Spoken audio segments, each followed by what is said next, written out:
So we're going to start 8.4 day 3 with more work on simplifying trig identities.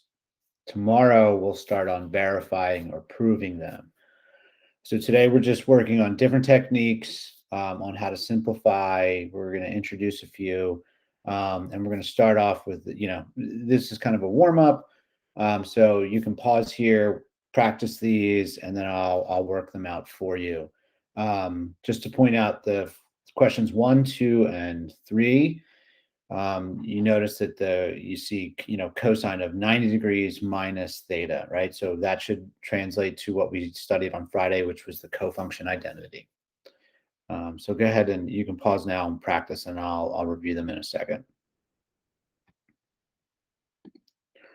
So question number 1 is you should recognize the cofunction identity within it. Cosine of 90 degrees minus theta. You can see it here, cotangent of 90 degrees minus theta. So that should translate that the cosine of 90 degrees minus theta for this first one here is equal to sine theta. Remember, sine and cosine are co-function identities. So that means we can replace cosine 90 degrees minus theta with sine theta here. And this is what we have here. Now we have 1 over sine theta. Now we should recognize that that is the reciprocal identity for the sine and cosecant function. So 1 over sine theta is going to simplify to cosecant theta here. And we're done. Question number 2. Again, we have another cofunction identity here. This is cotangent of 90 degrees minus theta. Cotangent's cofunction identity is tangent theta. So we're going to replace cotangent 90 degrees minus theta with tangent theta here. And then we have cosine theta, tangent theta. At this stage, it's a good idea now to think, I don't see any trig functions squared, so I'm not going to think Pythagorean identity, but I do see a tangent, and I want to replace tangent in terms of sines and cosines. Yes, tangent is equivalent to 2 different identities. It's equivalent to the sine theta over cosine theta, or it's equivalent to 1 over tangent theta, tangent theta is equivalent to 1 over cotangent theta.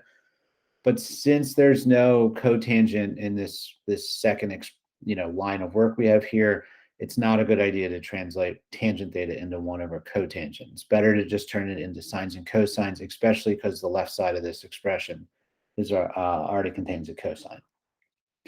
So I'm going to rewrite cosine as a fraction, cosine theta over 1. Tangent is going to become sine theta over cosine theta.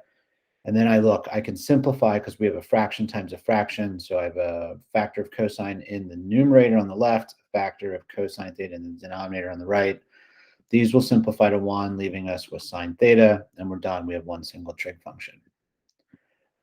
Question 3, again, we have another cofunction identity showing up here. So sine's cofunction identity is cosine. So I'm going to replace sine 90 degrees minus a with cosine a. And now I have this second line of work here. Sine a, tangent a, cosine a. Again, it's not a good idea to take tangent and translate it to 1 over cotangent. It's best to keep it and translate it to sines and cosines, right? Especially because we have a sine on the left here and a cosine right here. So tangent's going to simplify or be translated to sine a over cosine a.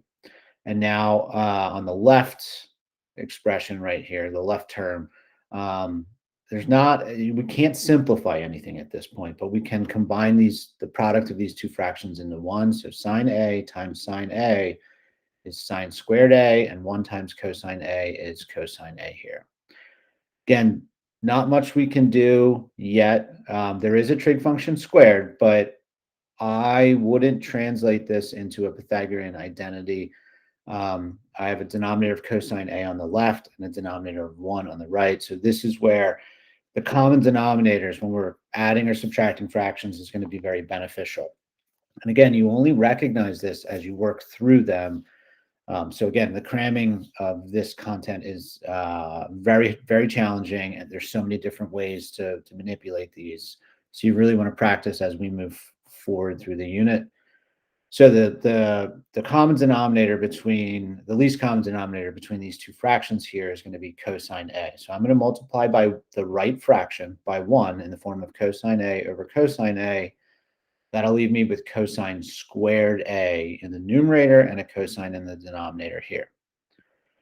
At this point, I have sine squared A over cosine A plus cosine squared A over cosine A, same denominator. So we should condense this into one large fraction where we add the numerators and keep the denominator the same. So now I have sine squared A plus cosine squared A, or excuse me, over cosine A. At this point, you should recognize sine squared A plus cosine squared A as the Pythagorean identity. This is equivalent to 1. You can kind of see it right here in red, cosine squared x plus sine squared x equals 1. The order in which these two terms are expressed doesn't matter as long as they both have exponents and they're in the same variable. So my numerator here is going to translate to 1. Now I'm going to have 1 over cosine A, and 1 over cosine A is a reciprocal identity for the secant A, and now we're done with secant A. Question number 4. I'm going to show you two different ways to manipulate this one. And again, this is where, your strategy might be different from your peers or my strategy.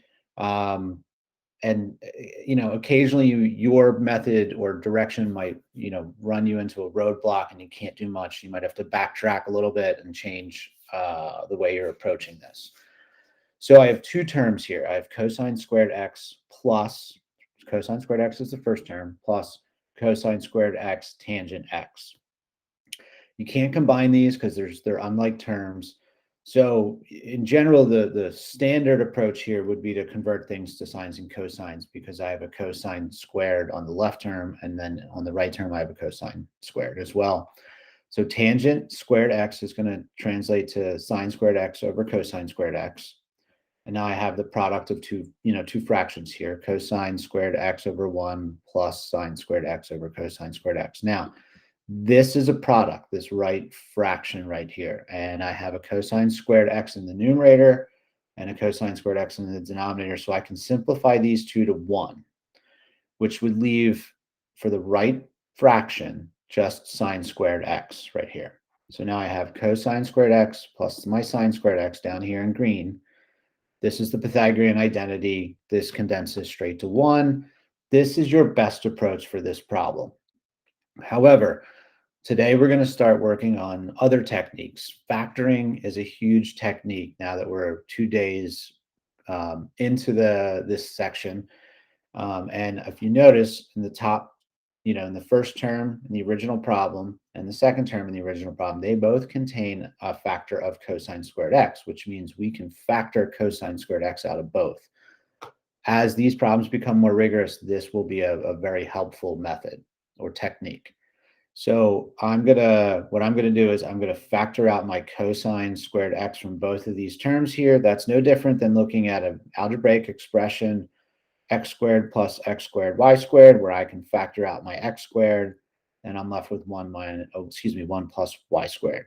Use the same idea here, but we're going to factor these cosine squareds out of both terms. Now I have cosine squared x factored out, and my remaining factor is 1 plus tangent squared x. In this second factor in blue right here, I notice that I have a trig function squared plus 1. That should, right away indicate that you're dealing with a potential Pythagorean identity.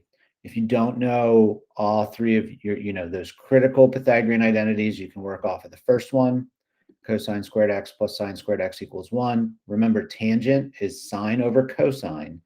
So what I want to do is I'm going to divide my original Pythagorean identity here by cosines and see if 1 plus tangent squared x is technically one of the Pythagorean identities.